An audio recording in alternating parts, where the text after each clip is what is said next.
성도 여러분 안녕하십니까? 오늘 우리가 함께 묵상할 말씀은 이사야 35장입니다. 이사야 35장은 27장부터 계속된 복과 화의 결론으로서 여호와의 날의 영광을 선포하고 있습니다. 여호와의 날의 심판의 두려움을 묘사하고 있는 34장과는 달리 본장은 여호와의 날에 성도들이 들어가게 될 하늘 왕국의 영광과 아름다움을 실감나게 묘사한 감격과 소망의 장입니다.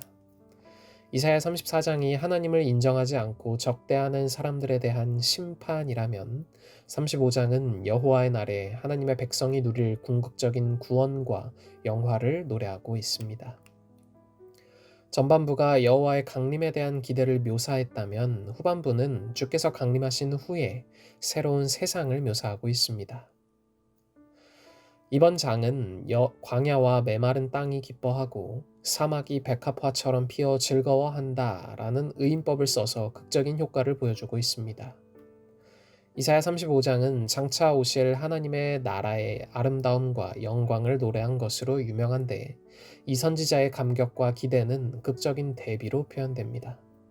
그리고 이 극적인 대비는 천국의 광경을 더욱 아름답게 만들어줍니다. 광야와 메마른 땅과 사막은 생명의 흔적조차 찾기 힘든 황량하고 끝없이 목마른 곳입니다. 마치 우리가 사는 메마르고 팍팍한 죄악 세상과 같습니다.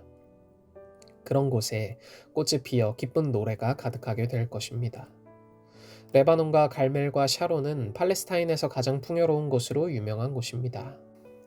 레바논은 울창한 백향목 숲으로 유명하고 샤론은 꽃과 목초지가 펼쳐 있는 아름다운 곳이며 갈멜은 넓은 초지와 곡창으로 유명했습니다.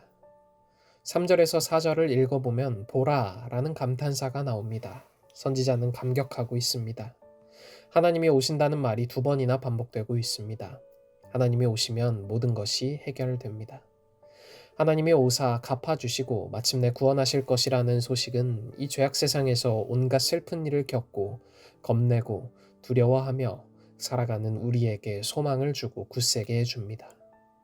5절에서 6절을 보면 그때에 라는 말이 2번 반복되어 나타납니다. 이 그때는 이스라엘 민족의 입장에서 보면 메시아가 오시는 날입니다.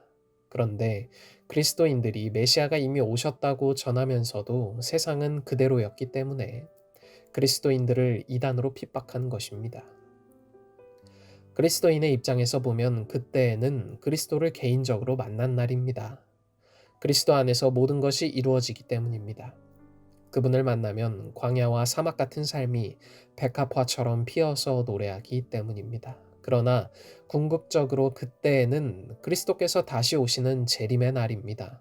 그리고 하나님께서 우리들의 눈물을 그 눈에서 닦아주시니 다시는 사망이 없고 애통하는 것이나 곡하는 것이나 아픈 것이 다시 있지 아니하리니 처음 것들이 다 지나간 그 날입니다. 8절에서 10절을 보면 천국의 특징에 대해 이야기합니다. 불가능한 일들이 일어나는 것을 볼 수 있습니다. 사막이 천국으로 변하고 길이 없던 곳에 대로가 생깁니다. 천국의 대로는 거룩한 길입니다. 오직 구속함을 입은 자들을 위하여 있는 길입니다. 우매한 행인과 깨끗하지 못한 자는 지나갈 수 없다고 합니다. 다시 말해 하나님을 무시하고 거부한 사람과 용서받지 못한 사람은 거기에 들어갈 수 없다는 말입니다.